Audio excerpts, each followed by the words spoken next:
ਲੰਘਦਿਆਂ ਵੜਦਿਆਂ ਕਹਾਣੀ ਸੁਖਵੰਤ ਕੌਰ ਮਾਨ ਦੀ ਲਿਖੀ ਹੋਈ ਹੈ। ਸੁਖਵੰਤ ਕੌਰ ਮਾਨ ਸਮਕਾਲੀ ਪੰਜਾਬੀ ਕਹਾਣੀ ਵਿੱਚ ਅਜਿਹੀ ਕਹਾਣੀਕਾਰ ਹੈ ਜੋ ਇੱਕ ਪਾਸੇ ਤਾਂ ਔਰਤ ਮੁਖੀ ਸੰਵੇਦਨਾ ਨੂੰ ਆਪਣੀ ਗਲਪ ਸਿਰਜਣਾ ਦਾ ਆਧਾਰ ਬਣਾਉਂਦੀ ਹੈ ਅਤੇ ਨਾਲ ਦੀ ਨਾਲ ਵਿਭਿੰਨ ਸਮਾਜਿਕ ਪ੍ਰਸੰਗਾਂ ਦੇ ਪ੍ਰਪੇਖ ਵਿੱਚ ਔਰਤ ਦੀ ਸੰਤੁਲਿਤ ਹਸਤੀ ਸਥਾਪਿਤ ਕਰਨ ਦੀ ਕੋਸ਼ਿਸ਼ ਕਰਦੀ ਹੈ।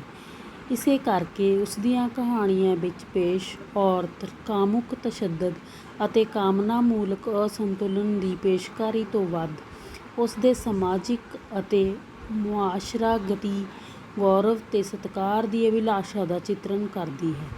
19 ਜਨਵਰੀ 1937 ਨੂੰ ਸ਼ੇਖੂਪੁਰਾ ਜ਼ਿਲ੍ਹੇ ਦੇ ਪਿੰਡ ਮਾਨਾਂਵਾਲਾ ਦੀ ਜੰਮਪਲ ਸੁਖਵੰਤ ਕੌਰ ਮਾਨ 10 ਕਹਾਣੀ ਸੰਗ੍ਰਹਿ ਭਖੜੇ ਦੇ ਫੁੱਲ ਤਰੇੜ ਇਸ ਦੇ ਬਾਵਜੂਦ ਮਨਮਤੀਆਂ ਮੋਹ ਮਿੱਟੀ ਚਾਦਰ ਹੇਠਲਾ ਬੰਦਾ ਉਹ ਨਹੀਂ ਆਉਣਗੇ ਮੱਕੜੀਆਂ ਜੰਜ਼ੀਰੇ ਅਤੇ ਰੁੱਤ ਰਾਗ ਪੰਜਾਬੀ ਕਹਾਣੀ ਜਗਤ ਨੂੰ ਦੇ ਚੁੱਕੀ ਹੈ। ਇਸ ਤੋਂ ਇਲਾਵਾ ਉਸਨੇ ਬਾਲ ਸਾਹਿਤ ਦੀ ਰਚਨਾ ਵੀ ਕੀਤੀ। ਕਿੱਤੇ ਵਜੋਂ ਅਧਿਆਪਨ ਨਾਲ ਜੁੜੇ ਰਹਿਣ ਦੇ ਨਾਲ ਨਾਲ ਉਹ ਕਹਾਣੀ ਰਚਨਾ ਵਿੱਚ ਵੀ ਨਿਰੰਤਰ ਸਰਗਰਮ ਰਹੀ ਹੈ। ਲੰਘਦਿਆਂ ਵੜਦਿਆਂ ਕਹਾਣੀ ਉਸਦੇ ਕਹਾਣੀ ਸੰਗ੍ਰਹਿ ਰੁੱਤ ਰਾਗ ਵਿੱਚ ਦਰਜ ਹੈ।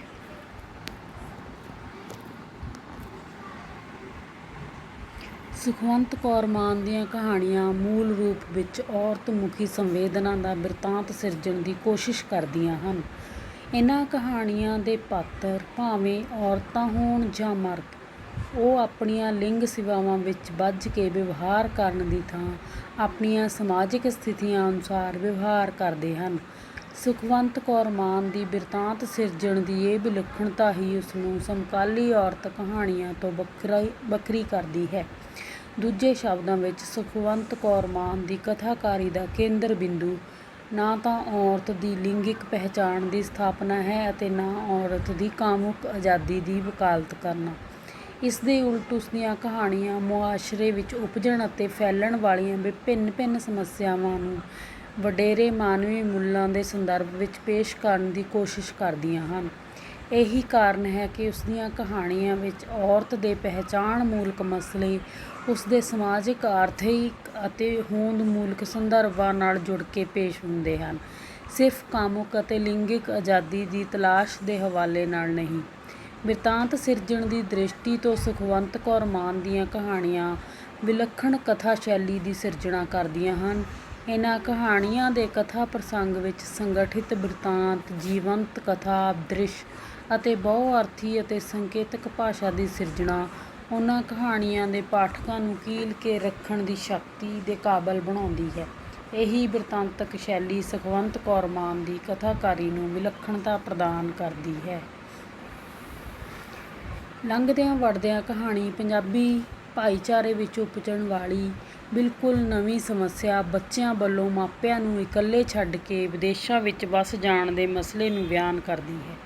ਬਿਰਤਾਂਤਕਾਰ ਮੈਂ ਫਾਰਮ ਹਾਊਸ ਵਿੱਚ ਬੁਢੇਪੇ ਦੇ ਦਿਨ ਗੁਜ਼ਾਰ ਰਹੀ ਆਪਣੀ ਤਾਈ ਦੀ ਦਸ਼ਾ ਨੂੰ ਬਿਆਨ ਕਰਨ ਦੇ ਹਵਾਲੇ ਨਾਲ ਇਕੱਲਤਾ ਦੀ ਜ਼ਿੰਦਗੀ ਬਤੀਤ ਕਰ ਰਹੇ ਬਜ਼ੁਰਗ ਅਤੇ ਕਮਜ਼ੋਰ ਔਰਤ ਦੇ ਦੁੱਖਾਂ ਅਤੇ ਨਮੋਸ਼ੀਆਂ ਦੀ ਦਾਸਤਾਨ ਨੂੰ ਪੇਸ਼ ਕਰਦੀ ਹੈ। ਇਸ ਦੇ ਨਾਲ ਹੀ ਇਹ ਕਹਾਣੀ ਅਜਿਹੀ ਔਰਤ ਦੇ ਜੀਵਨ ਦਾ ਸਮੱਗਰ ਬਿੰਬ ਪੇਸ਼ ਕਰਨ ਵਿੱਚ ਕਾਮਯਾਬ ਹੁੰਦੀ ਹੈ ਜੋ ਬਚਪਨ ਜਵਾਨੀ ਅਤੇ ਅੱਧਖੜ ਉਮਰ ਨੂੰ ਆਪਣੀ ਮਰਜ਼ੀ ਅਤੇ ਗੌਰਵ ਨਾਲ ਗੁਜ਼ਾਰਦੀ ਹੈ, ਆਪਣੇ ਬੱਚਿਆਂ ਨੂੰ ਵਿਦੇਸ਼ਾਂ ਵਿੱਚ ਭੇਜਦੀ ਹੈ, ਆਪਣੇ ਅਮੀਰ ਪਤੀ ਨਾਲ ਖੁਸ਼ਹਾਲ ਜ਼ਿੰਦਗੀ ਬਤੀਤ ਕਰਦੀ ਹੈ ਪਰ ਪਤੀ ਦੀ ਮੌਤ ਤੋਂ ਬਾਅਦ ਜਿੱਲਤ ਭਰੀ ਜ਼ਿੰਦਗੀ ਬਤੀਤ ਕਰਦੀ ਹੈ। ਉਸ ਦੇ ਬੱਚੇ ਉਸਨੂੰ ਇਕੱਲੀ ਛੱਡ ਕੇ ਵਾਪਸ ਵਿਦੇਸ਼ਾਂ ਵਿੱਚ ਕੰਮਾਂ ਵਿੱਚ ਰੁੱਝ ਜਾਂਦੇ ਹਨ ਅਤੇ ਉਹ ਨੌਕਰ ਉੱਤੇ ਆਸ਼ਰਿਤ ਹੋ ਕੇ ਉਸ ਅਨੁਮਾਨਮਈ ਜ਼ਿੰਦਗੀ ਦੀ ਥਾਂ ਨਮੋਸ਼ੀ ਨਾਲ ਭਰੇ ਹੋਏ ਦਿਨ ਗੁਜ਼ਾਰਨ ਲਈ ਮਜਬੂਰ ਹੁੰਦੀ ਹੈ। ਲੰਘਦਿਆਂ ਵੜਦਿਆਂ ਕਹਾਣੀ ਦਾ ਉਪਰੋਕਤ ਕਥਾ ਸੰਦਰਭ ਸੰਕੇਤਿਕ ਰੂਪ ਵਿੱਚ ਸਿਰਫ ਇੱਕ ਔਰਤ ਦੀ ਕਹਾਣੀ ਤੱਕ ਸੀਮਤ ਨਹੀਂ ਰਹਿੰਦਾ, ਸਗੋਂ ਪੰਜਾਬੀ ਮੁਆਸ਼ਰੇ ਵਿੱਚ ਜ਼ਿੰਦਗੀ ਬਸਰ ਕਰ ਰਹੇ ਹਰ ਉਸ ਮਨੁੱਖ ਦੇ ਹਾਲਾਤ ਬਿਆਨ ਕਰਦਾ ਹੈ ਜੋ ਬੁਢਾਪੇ ਦੇ ਦਿਨਾਂ ਵਿੱਚ ਇਕੱਲਤਾ ਦਾ ਜੀਵਨ ਬਸਰ ਕਰਦਾ ਹੈ।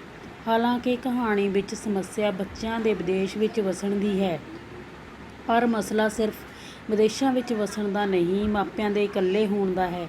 ਇਹ ਦੇਸ਼ ਵਿੱਚ ਘਰੋਂ ਬਾਹਰ ਵੱਸਦੇ ਬੱਚਿਆਂ ਦਾ ਵੀ ਹੋ ਸਕਦਾ ਹੈ ਅਤੇ ਇੱਕੋ ਘਰ ਵਿੱਚ ਇਕੱਠੇ ਰਹਿ ਰਹੇ ਪਰ ਮਾਪਿਆਂ ਨਾਲ ਰਸਾਈ ਨਾ ਰੱਖਣ ਵਾਲੇ ਬੱਚਿਆਂ ਦਾ ਵੀ ਹੈ। ਇਸੇ ਕਰਕੇ ਕਹਾਣੀ ਆਪਣੀ ਵਿਸ਼ੇਸ਼ ਕਥਾ ਸੰਦਰਭ ਤੋਂ ਪਾਰ ਜਾ ਕੇ ਪੰਜਾਬੀ ਬੰਦੇ ਦੇ ਇਕੱਲੇ ਰਹਿ ਜਾਣ ਦੀ ਉਸ ਦਾਸਤਾਨ ਨੂੰ ਪੇਸ਼ ਕਰਨ ਦੇ ਕਾਬਲ ਹੁੰਦੀ ਹੈ, ਜਿੱਥੇ ਉਸ ਕੋਲ ਕੋਈ ਲੰਘਦਾ ਵੜਦਾ ਜਾ ਕੇ ਉਸ ਦੇ ਦੁੱਖ ਤੋਂ ਪੀੜਤ ਤਾਂ ਹੋ ਸਕਦਾ ਹੈ, ਪਰ ਉਸ ਦੇ ਦੁੱਖ ਵਿੱਚ ਸ਼ਰੀਕ ਹੋ ਕੇ ਉਸ ਦਾ ਸਾਥੀ ਨਹੀਂ ਬਣ ਸਕਦਾ।